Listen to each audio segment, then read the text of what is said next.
Pues así se ha corrido la Maratón de Venecia en medio de una enorme inundación. Una inédita maratón como único es que en medio de un fenómeno atmosférico semejante no se haya suspendido. El agua en algunos puntos de la ciudad llegaba hasta las rodillas de los corredores.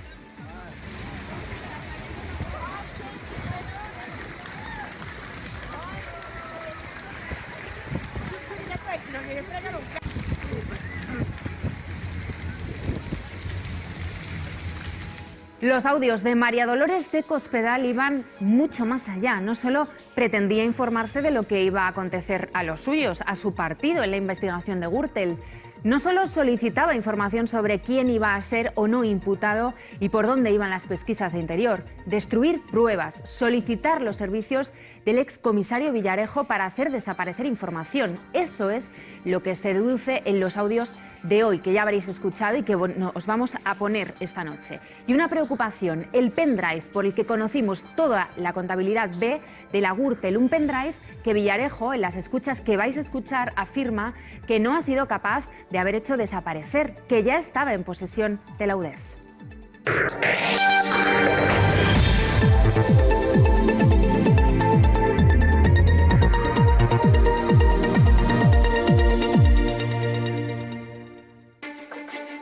El rey de las cloacas del Estado al servicio de la número 2 del Partido Popular, María Dolores de Cospedal. Ella junto a su marido, Ignacio López del Hierro, le encargan trabajos puntuales. De reciclaje señalan. Bueno, esto ya sabes dónde estamos. Que hay que reciclar todo esto, por eso. Y luego a lo mejor hay que hacer cosas puntuales. En la reunión mantenida en secreto en la sede de Génova en 2009, el excomisario Villarejo les cuenta sus intentos por alertarles de la que se les viene encima, la trama Gürtel. Yo estoy, cuando lo de Gürtel empieza, inmediatamente yo lo transfiero por los contactos. Es decir, una de las personas que se espera, te lo digo para que le tire de la oreja, que es Arturito. Hablando de algún niño, búscate la fórmula de hablar con la segunda del partido. Hacia arriba, búscate la fórmula. Según publica el digital Moncloa.com, les informa de que la policía tiene en su poder información relevante y alude al famoso pendrive del contable José Luis Izquierdo. Pruebas que, según Villarejo, ellos mismos intentaron destruir. Estaba muy nervioso, estaba trabajándose. ¡Qué bulto! ¡Pendrive ahí!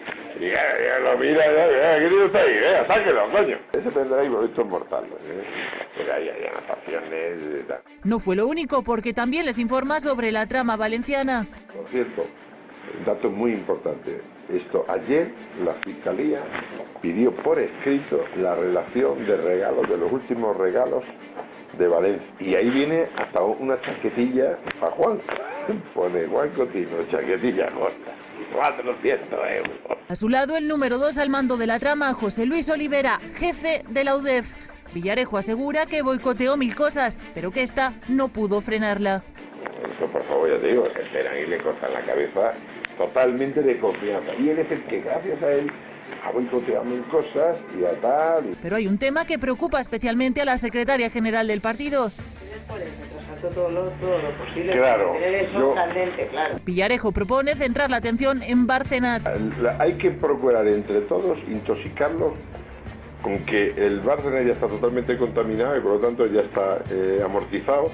Y por lo tanto, tenerlo ahí es digamos, un pim pam pum que mientras lleguen las tortas no le dan a nadie más. María Dolores de Cospedal parece tranquila. Considera que el tesorero del partido ha dejado información destacada en su despacho. Él ha alardeado que se ha llevado papeles. Se llevan menos de los que ha dicho. Conversaciones secretas, información confidencial y trabajos bajo cuerda que ponen en el punto de mira a la entonces secretaria general del Partido Popular, María Dolores de Cospedal. Pues hoy se cumple un año precisamente de la declaración ante el juez del tesorero de la Gürtel, en cuyo bolsillo la policía encontró el famoso pendrive. De su imposible destrucción se habló también en la conversación que habéis escuchado, que mantuvo y también en la que mantuvo Correa con su abogado en la cárcel entonces. Aquella conversación, la de Correa con su abogado, la ordenó grabar el juez Garzón, alegando precisamente que sospechaba que se estaban intentando borrar pruebas. El juez, como sabéis, fue apartado de la carrera judicial por esto. Y a todo esto, el PP guarda silencio. Casado da la callada por respuesta, casi por primera vez desde que se aupó a la presidencia. La única que ha apoyado a Cospedal hasta ahora públicamente, Dolors Montserrat. Yo en varias ocasiones he tenido conversaciones con él. Bueno, he tenido conversaciones con él yo, como las ha tenido muchísima gente. La única diferencia que pasa aquí es que hay unos que han mentido acerca de si conocían a esta persona y habían estado con ella, y otros que no hemos mentido. Yo no he mentido nunca. Señor Casado, ¿apoya a Cospedal? ¿Apoya a Cospedal? Tengo una rueda de prensa, Pero los audios son nuevos, ¿la apoya? Que tiene nuestro apoyo y que nos remitimos al comunicado de ayer y no tengo nada más que añadir. No estoy nada preocupada. Que no tiene nada que ver. La ministra Delgado ha mentido una y otra vez en esta Cámara ante todos los españoles. Vamos ya al tema de Franco en la Almudena, pero antes queremos hablar de algo que nos ha dado vergüenza ajena, una muestra del machismo más irritante, más trasnochado, cavernícola. Hablar de una ministra, de una mujer, riéndose de su canalillo, como ellos dicen, de sus encajes. Suponemos que demuestra cómo la falta de argumentos y capacidades para realizar crítica política hace que algunos muestren ciertas actitudes contra las que miles, millones de mujeres en el mundo luchan cada día. Me alegro, Por sí. último, la gran Virginia, 68, glosó anoche en Twitter, con cita de Federico, el inenarrable atuendo con el que Carmen Calvo fue de visita al Vaticano, escote con transparencias, el Valle de las Caídas. Maldad. Hay gente mala en este mundo. Sí, hay gente muy mala. Bueno, que me alegro de saludarte. Hasta mañana, buenos días. Pues una oportunidad de oro era esta también para la Iglesia Católica de desvincularse para siempre del franquismo, del fascismo. La Iglesia Católica, que contribuyó a su triunfo, al triunfo del fascismo en España, y mantuvo, cohabitó y participó en la falta de libertades que se llevó a cabo aquí durante 40 años, adoctrinando con el nacionalcatolicismo en las escuelas y beneficiándose de los favores mutuos con la dictadura. Ayer se desvinculó de su papel en esto, el de evitar que un dictador fascista siga recibiendo honores en uno de sus templos. Es una cuestión que es de la familia y del gobierno, o del gobierno y de la familia, y se tienen que entender ellos, no es una cuestión que afecte directamente a la Iglesia. El cardenal Osoro, en su responsabilidad, en la Conferencia Episcopal Española, en la suya, y el propio Vaticano, en la suya, tienen que entender que en ningún templo se va a poder producir un enaltecimiento del dictador. Y esto hay que garantizarlo. ¿Quién lo tiene que garantizar? El titular del templo. El Gobierno alude ahora a la ley de memoria, algo que no soluciona para nada el conflicto en el que se encuentra. La ley de memoria no evitaría que Franco fuera sepultado en la Almudena, aunque sí su enaltecimiento posterior. A lo que asistimos cada día es a un cruce de responsabilidades entre la Iglesia y el Gobierno y también la familia Franco. El Gobierno, tras ser desmentido por la Iglesia en cuanto a su posición en el espinoso tema de colocar a Franco en la Almudena, asume una nueva postura, la de remitirse a la ley de memoria histórica. La ley de la memoria histórica, que lo dice literalmente, y con la modificación que hemos hecho queda todavía más meridianamente que no se puede hacer. Se aferra a los artículos 15 y 16 de la ley, que impiden el enaltecimiento del franquismo en todo el territorio español. Pero con este gesto, el Gobierno tampoco soluciona el tema de Franco en la Almudena, tan solo su posterior enaltecimiento. Si esta fuera la solución, el Gobierno podría haberse referido a ella desde el principio. 17 de julio en el Congreso de los Diputados. Vamos a proceder a la exhumación de los restos del dictador Franco del Valle de los Caídos. Desde entonces, el destino de los restos del dictador se ha convertido en una contienda en la que participan tres actores: el Gobierno, la Iglesia y la familia Franco. La pelota ha ido cayendo desde entonces en el tejado de cada uno de ellos. La familia se opone a la exhumación y solo aceptaría que el dictador fuera enterrado en la cripta familiar que tienen en la Catedral de la Almudena, recibido con honores militares, como ya se hizo en su entierro.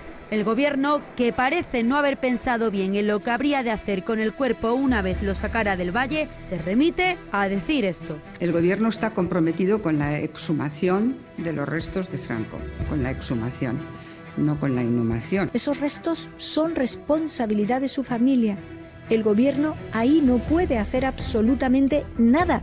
La Almudena es una catedral de la Iglesia Católica que tiene un cementerio anexo, unas criptas anexas allí mismo. Eso no depende de patrimonio nacional. Depende de la Iglesia Católica. La pelota está en el tejado de la Iglesia según el gobierno, pero la respuesta de esta parece ser clara. Es la familia la que decide. El Ejecutivo decide acudir al Vaticano. Lo que acordamos fue estar de manera conjunta, tanto el gobierno como la propia Iglesia Católica, para encontrar una salida que obviamente no puede ser la Almudena. Pero parece que no todos entendieron lo mismo. El Vaticano desmienta a la vicepresidenta. En un acto inaudito emite un comunicado. En esa reunión no se pronunciaron sobre el lugar de la inhumación. Es una cuestión que es de la familia y del gobierno, o del gobierno y de la familia, y se tienen que entender ellos. No es una cuestión que afecte directamente a la Iglesia, para nada. El gobierno insiste. La Iglesia Católica tiene que entender que si los restos están ahí, también tendrán que resolver esta situación. De hecho, según expertos en derecho canónico, la Iglesia podría aplicar su doctrina social que afirma que la propiedad privada no es absoluta, sino que está subordinada al interés público cuando entra en conflicto con él. Y esto es justo lo que ocurre con Franco en la Almudena, un enorme conflicto social. Con el problema de la inhumación de Franco, otro no menos importante se ha quedado eclipsado. Carmen Calvo habló de él en su cónclave Vaticana.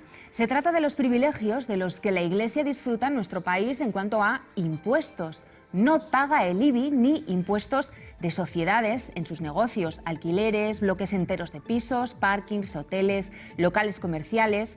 Se ha beneficiado de esto con gobiernos democráticos, por la gracia de Dios. El gobierno de Sánchez quiere acabar con ello. Décadas de gobiernos democráticos que han ampliado progresivamente los beneficios fiscales de la Iglesia Católica pueden terminar ahora. En la visita de Carmen Calvo al Vaticano no solo se habló de Franco, la vicepresidenta trasladó a la Iglesia la intención del gobierno de terminar con el ventajoso y lucrativo régimen tributario del que lleva beneficiándose desde 1976. Fueron los acuerdos Iglesia-Estado del 76 y 79 los que le dieron el beneficio a la Iglesia de no tributar por los edificios destinados al culto. Pero en esos acuerdos no se decía que la Iglesia no pagara por aquellos edificios en su propiedad que no estaban destinados al culto. Aún así, la Iglesia nunca ha pagado. Fue Aznar quien lo oficializó en su ley de mecenazgo, pero eso fue en el 2002. Allí se reconocía con luz y taquígrafos este privilegio de la Iglesia.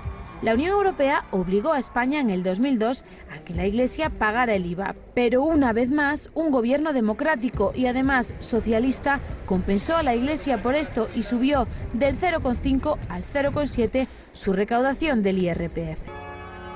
De llevarse a cabo la propuesta del gobierno, la Iglesia tendrá que pagar por los inmuebles y actividades en las que no haya culto, alquileres de pisos, parkings, hoteles, locales comerciales. La poca transparencia de la Iglesia hace difícil estimar con exactitud qué cantidad de dinero de las arcas públicas dejan de ingresar. En Europa laica aseguran que la cifra rondaría los 2.000 millones de euros. Está exenta de la mayoría de los impuestos, y el más significativo o uno de los que más es el IBI, y por lo tanto no paga el IBI ni de lo que pertenece legalmente y legítimamente, pero tampoco de ninguna de las cosas que ha inmatriculado, es decir, no paga absolutamente ningún impuesto por el IBI. Ellos trabajan en recopilar esa lista de inmatriculaciones completa, pero sigue siendo una incógnita. El gobierno se ha comprometido a hacerla pública y es otro de los temas que Calvo trató en su cónclave vaticano. Un ejemplo es este edificio que están viendo en pleno centro de Madrid. En sus bajos, al menos 3 establecimientos por cuyos alquileres no pagan ni un euro de IBI. Otro de los chollos del clero, el alquiler de un hotel en la Costa Brava que tampoco tributa. La propuesta del gobierno, que copia el régimen fiscal italiano, podría terminar también con la opacidad con que la Iglesia maneja los ingresos de la venta de entradas a monumentos. Y por si fuera poco, hoy un artista se ha colado en la Basílica del Valle de los Caídos y ha grafiteado la tumba de Franco. Ha sido el artista gallego Enrique Terneiro. se ha conseguido colar con un bote de pintura con el que momentos después y ante la mirada de varios visitantes se ha mostrado en la tumba de Franco. Ahí ha comenzado su performance. Primero una paloma y luego una frase breve y contundente: por la libertad. Han quedado dibujados en la lápida. Momentos después el artista ha sido detenido. Él defendía que era una acción protesta por la reconciliación y por la libertad que fue robada a la generación de nuestros padres y abuelos. Eso ha dicho.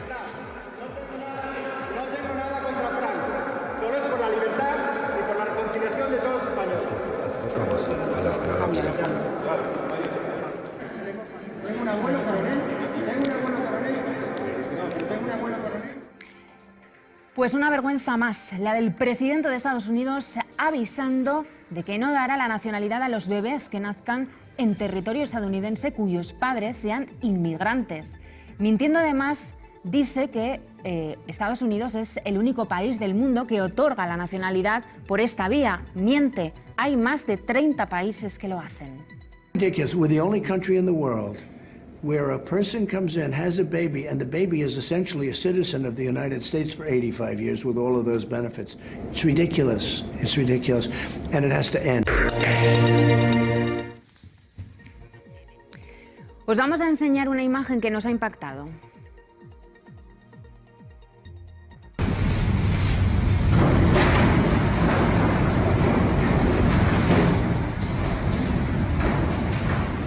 Chocado este ferry esta mañana con una grúa en el puerto de Barcelona y ha provocado que esta se incendie. Atención al choque y cómo cae la grúa. Las llamas, esas que estáis viendo, han provocado una densa humareda visible en varios puntos de la ciudad, pero los bomberos ya han conseguido extinguirlo.